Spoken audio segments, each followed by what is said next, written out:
নবী করিম সাল্লাল্লাহু আলাইহি সাল্লাম ইন্তেকালের 5 দিন আগে থেকে জ্বর আক্রান্ত হলেন, রোগাক্রান্ত হলেন, জ্বরে আর মাথার যন্ত্রণায় অস্থির হয়ে যেতে লাগলেন। বেহুশ হন, আবার হুশ হন। যেদিন তিনি ইন্তেকাল করবেন তার আগের দিনেও তিনি জোহরের নামাজ পড়ার জন্য সাহাবীদের কাঁধের উপরে ভর দিয়ে নামাজ পড়তে গেছেন। পা উঁচু করে নিতে পারেন নাই, পা টেনে টেনে নিয়েছেন। তিনি সেখানে খুতবা দিলেন, বললেন, ও আমার উম্মতেরা, এই পৃথিবীতে আল্লাহ রাব্বুল আলামিন তার এক বান্দাকে পৃথিবীর সব জাগতিক সম্পদ দিতে চেয়েছিলেন, কিন্তু সেই বান্দা সব জাগতিক সম্পদকে উপেক্ষা করে আল্লাহর সঙ্গে দিদার করা বেশি পছন্দ করেছেন। কেউ কিছুই বুঝলো না। হযরত আবু বকর রাদিয়াল্লাহু তাআলা আনহু খুব কাঁদতে লাগলেন। তিনি বুঝতে পেরেছেন যে এই পৃথিবীতে সমস্ত সম্পদ দিতে চেয়েছিলেন আল্লাহ যাকে, তার নাম বিশ্বনবী। তিনি সবগুলি উপেক্ষা করে আল্লাহর সঙ্গে দিদার করা বেশি পছন্দ করেছেন। আমরা অতি তাড়াতাড়ি নবীজি থেকে নবীর এতিম হয়ে যাব। পরের দিন ইশার নামাজের রক্ত হলো, আজান হয়ে গেল, মসজিদে মুসল্লিরা ভরে গেছে, সাহাবায়ে কেরাম সব এসে গেছেন। হুজুরের জন্য বহুক্ষণ অপেক্ষা করার পর হযরতে আবু বকর রাদিয়াল্লাহু তাআলা আনহু তিনি ইমামতির জায়গায় দাঁড়ায় গেছেন। নবীজি বেহুশ অবস্থায় ছিলেন ঘরের মধ্যে। হুশ আসার পর তিনি হযরত আয়েশাকে বললেন, আয়েশা, মসজিদে নববীতে এখন কি হতেছে? তিনি বললেন, নামাজ হচ্ছে। লোকেরা আপনার অপেক্ষা করেছে, কিন্তু আপনাকে না পাইয়া দীর্ঘক্ষণ অপেক্ষা করার পর আপনাকে না পেয়ে আমার বাবার ইমামতিতে তারা নামাজ পড়তেছে, কিন্তু মুসল্লিদের মধ্যে কান্নার রোল পড়ে গিয়েছে।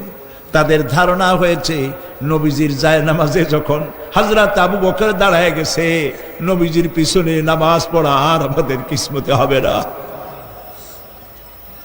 নবীজি বলছেন, আয়েশা রে, মসজিদে নববীর দিকের দরজাটা খুলে দাও, আমি নামাজের দৃশ্য দেখতে চাই। দরজা খুলে দেওয়া হলো। নবীজি কোন রকম মাথা উঁচু করে মসজিদে নববীতে নামাজের দৃশ্য নিজে অবলোকন করে আবার শুয়ে পড়লেন। হযরত আয়েশা লক্ষ্য করে দেখেন নবীজির চোখের পানি দিয়ে কোনা দিয়া পানি বেয়ে বেয়ে পড়ছে। হযরত আয়েশা প্রশ্ন করলেন, ইয়া রাসূলুল্লাহ, নামাজের দৃশ্য দেখি কাঁদছেন কেন? হুজুর বলেন, আয়েশা রে, এটা কোনো দুঃখের পানি নয়, আমি কাঁদতেছি এই জন্যে, এই নামাজের জামাত কায়েমের জন্য তায়েফের ময়দানে অনেক রক্ত ঝরেছে, আবার উহুদের ময়দানে দান দান শহীদ হয়েছে, সাহাবায়ে কেরাম জীবন দিয়েছে। আজ আমি দেখতে পেলাম আমার উম্মতেরা জামাতে নামাজ পড়ছে। আমার ধারণা হলো ভবিষ্যতে কিয়ামত পর্যন্ত আমার উম্মতেরা এইভাবে জামাত বন্দী হয়ে নামাজ আদায় করবে। নবীজি আবার বেহুশ হয়ে পড়লেন। মসজিদে নববী থেকে আজ আর কেউ বাড়ি যায় না, সবাই কান্দে। আজ রাত বোধহয় নবীজি কাটাবেন না। মেয়েরা কাঁদতেছে, সাহাবায়ে কেরাম কাঁদতেছেন, আজওয়াজে মুতাহারাত তারা কাঁদতেছেন। নবীজির আবার হুশ হলো, তাকায় দেখেন ঘরের মধ্যে কান্নাকাটি, মসজিদে নববীতে কান্নাকাটি। সব থেকে বেশি কাঁদতেছেন মা ফাতেমা। নবীজি হযরত ফাতেমার কান্না দেখে ইশারা করলেন, কাছে আয়। হযরত ফাতেমা রাসূলের কাছে গেলেন। নবীজি কানে কানে কি যেন বললেন, কান্নাটা বন্ধ হয়ে গেল। হযরত আয়েশা জিজ্ঞেস করলেন, মা, তোমার আব্বা তোমার কানে কি বললো আর কান্না বন্ধ হয়ে গেল? হযরত ফাতেমা বলে, আম্মাজি, আমার আব্বা আমাকে বললেন, মা ফাতিমা, তোমার কান্না আমার বরদাস্ত হয় না, কেঁদো না, আমি মৃত্যুর পরে সকলের আগে তোমার সাথে আমার দেখা হয়ে যাবে। হযরত ফাতেমা বলছেন, আম্মাজি, আমি বুঝতে পেরেছি আমার আব্বার এই কথার অর্থ কি। নবীজির ইন্তেকালের পরে আত্মীয় স্বজনের মধ্যে সবার আগে আমার মৃত্যু হবে, আর আমার পিতার সাথে আমি মিলিত হতে পারবো। রাত যখন শেষ হয়ে এলো, নবীজির হুশ হয়েছে। তাকায় দেখেন হযরত জিবরাইল দাঁড়ানো। হযরত জিবরাইল নবীজির চেহারা মোবারকের দিকে তাকায় বলেন, আসসালামু আলাইকা ইয়া রাসূলুল্লাহ, আল্লাহ আপনাকে সালাম বলেছেন, আর আল্লাহ পাক জানতে চেয়েছেন আপনার মুখে আপনি কেমন আছেন। আল্লাহ জানেন আপনার অবস্থা কি, তারপরেও আপনার মুখে শুনতে চেয়েছেন আপনি কেমন আছেন। নবীজি বলছেন, জিবরাইল বড় কষ্টে আছি, বড়ই যন্ত্রণা, বড়ই কষ্ট। হযরতে জিবরাইল বলছেন, ইয়া রাসূলুল্লাহ, আজকে এক নতুন ফেরেশতা আমি সাথে করে নিয়ে এসেছি। এই ফেরেশতা পৃথিবীর কোন নবী অথবা কোন মানুষের কাছে যাওয়ার জন্য অনুমতি চায় না, আজ আপনার কাছে অনুমতি ভিক্ষা চায় কাছে আসার জন্য। ওই ফেরেশতার নাম হচ্ছে মালাকুল মউত। হযরতে মালাকুল মউত বলেন, ইয়া রাসূলুল্লাহ, এই পৃথিবীতে আদম আলাইহিস সালাম থেকে নিয়ে পর্যন্ত কোন মানুষের জান কবজের জন্য আমার অনুমতি চাওয়া লাগে নাই, আর কোনোদিন লাগবে না। আজ আমি আসার সময় আল্লাহ বলেছেন আপনার জান কবজের জন্য আমি যেন আপনার কাছে অনুমতি ভিক্ষা চাই। নবীজি বলছেন, আমি যদি অনুমতি না দেই তো কি হবে? হযরতে মালাকুল মউত বলছেন, ইয়া রাসূলুল্লাহ, অনুমতি যদি না দেন আমি ফেরত চলে যাব, আমাকে সেভাবেই বলা হয়েছে। হযরতে জিবরাইল বলেন, ইয়া রাসূলুল্লাহ, হে আল্লাহ রাব্বুল আলামিন আপনার দিদারের ইন্তজার করতেছে।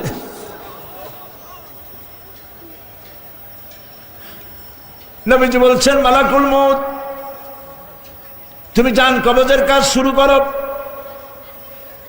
মালাকুল মউত যখন কাছে এসেছে, রাসূল জিজ্ঞেস করলেন, আয়েশা, ঘরে যে কয়েক টুকরা স্বর্ণ ছিল সেগুলোর কি অবস্থা? ছোট ছোট 6 টুকরা স্বর্ণ ছিল। হযরত আয়েশা বলছেন, হুজুর আমি এগুলো রেখে দিছি। হুজুর বলছেন, না, রাখতে পারবে না, আমার ইন্তেকালের আগে খয়রাত করে দাও। মুহাম্মদ সাল্লাল্লাহু আলাইহি ওয়াসাল্লাম আল্লাহর কাছে অবস্থায় উঠবে না যে তার ঘরের ভিতরে সোনা ছিল, দিয়ে দাও, খয়রাত করে দিয়ে দাও। হযরতে মালাকুল মউত রাসূলের জান কবজ শুরু করে দিলেন। রাসূলুল্লাহ জীবনের শেষ কথা বললেন, আসসালাত আসসালাত ওয়া মা মালাকাত আইমানুকুম। আমার উম্মতেরা বিদায় লগ্নে বলে গেলাম, নামাজ নামাজ নামাজ ছেড়ে দিও না। প্রিয় ভাইরা, নবী করিম সাল্লাল্লাহু আলাইহি ওয়াসাল্লাম জীবনের শেষ কথা বলে গেছেন নামাজ। সেই নামাজে আমাদের যত সব অবহেলা, স্ত্রীকে নামাজ পড়ান, বউকে নামাজ পড়ান, ছেলে মেয়েকে নামাজ পড়ান। দোকানদার ভাইরা যখন আজান হয়ে যাবে দোকান বন্ধ করে দেন, আপনি আপনার কর্মচারীরা নামাজ পড়তে যান। যতটুকু প্রিয় ভাই সব, আল্লাহ রাব্বুল আলামিন পরীক্ষার জন্য আমাদেরকে এই ময়দানে ছেড়ে দিয়েছেন। প্রশ্ন কি হবে আল্লাহ সব বলে দিয়েছেন। প্রশ্ন কি হবে?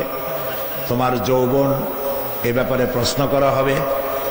কোন পথে ইনকাম করেছো প্রশ্ন করা হবে। কোন পথে খরচ করেছো প্রশ্ন করা হবে। দ্বীনের ইলম যতটুকুন হাসিল করেছিলে তার কতটুকুন নিজে পালন করেছো, আর দ্বীনের দাওয়াত কতটুকুন মানুষের কাছে পৌঁছায়ছো। প্রত্যেকটি ব্যাপারে কিয়ামতে আল্লাহর কাছে জবাব দিতে হবে। এই জন্য কবি বলছেন, আমল সে জিন্দেগি বনতি হ্যায়, ये जन्नत भी व जहन्नम भी, ये खाकी अपनी फितरत है, ना नारी ना नूरी। মানুষের জীবন আমল দিয়ে গঠন হয়, আমল দিয়ে জীবন গড়ে। নইলে এই মাটির তৈরি দেহ জান্নাত আর জাহান্নামের কিছু দিয়ে তৈরি হয় নাই। আপনি ইচ্ছে করলে দেহটাকে জাহান্নামের জন্য উপযোগী করতে পারেন, ইচ্ছে করলে এই দেহটাকে জান্নাতের জন্য উপযোগী করতে পারেন। এটি আপনার ইখতিয়ারে আল্লাহ দিয়েছেন, আপনাকে বাধ্য করা হয় নাই যে সেজদা না দিলে ফেরেশতা এসে ঘাড়ের উপরে পিটাবে। সুদ ঘুষ জেনা করলে পরে ঠ্যাং পিটায় ভেঙে দেওয়া হবে না, আপনি বাধ্য নন। আপনি সম্মানিত জীব, আল্লাহ সম্মানিত প্রাণী আল্লাহ পাকের, সেই জন্য মানুষকে বাধ্য করা হয় নাই। অটোনোমাস বডি, অটোনমি দেওয়া হয়েছে, আপনাকে স্বাধিকার দেওয়া হয়েছে। চন্দ্র সূর্যের ব্যাপারে স্বাধিকার দেওয়া হয় নাই। রাত এখন 7:35, সূর্যের বাপেরও ক্ষমতা নাই বাংলাদেশে এখন উকি মারে, ঠিক কিনা? সে এখন আমেরিকায় রোদ দিচ্ছে, তাপ দিচ্ছে আমেরিকায়। ওকে নির্ধারণ করা হয়েছে যেভাবে সেইভাবেই করতে হবে। পানি বলেন, পাহাড় বলেন, পাখি বলেন, চন্দ্র বলেন, গ্রহ বলেন, নক্ষত্র বলেন, সব জিনিস বাই হুক অ্যান্ড ক্রুক আল্লাহর হুকুম মানতে বাধ্য। কোরআনে কারীমে আল্লাহ পাক বলেছেন, আফাগায়রা দীনিল্লাহি ইয়াবগুন ওয়া লাহু আসলামা মান ফিস সামাওয়াতি ওয়াল আরদি তাওআন ওয়া কারহা। আল্লাহর দেওয়া জীবন ব্যবস্থা ছেড়ে দিয়ে তোমরা কি অন্য কোন মতবাদ তালাশ করো? ওয়া লাহু আসলামা মান ফিস সামাওয়াতি ওয়াল আরদ, অথচ আকাশে যা আছে জমিনে যা আছে সব আনুগত্যের মস্তক আমার সামনে অবনত করে দিয়েছে। সুবহানাল্লাহ। মানুষকে আল্লাহ পাক ইখতিয়ার দিয়েছেন, ইচ্ছে করলে মাহফিলেও আসতে পারেন, ইচ্ছে করলে সিনেমাও ঢুকতে পারবেন, অসুবিধা নেই।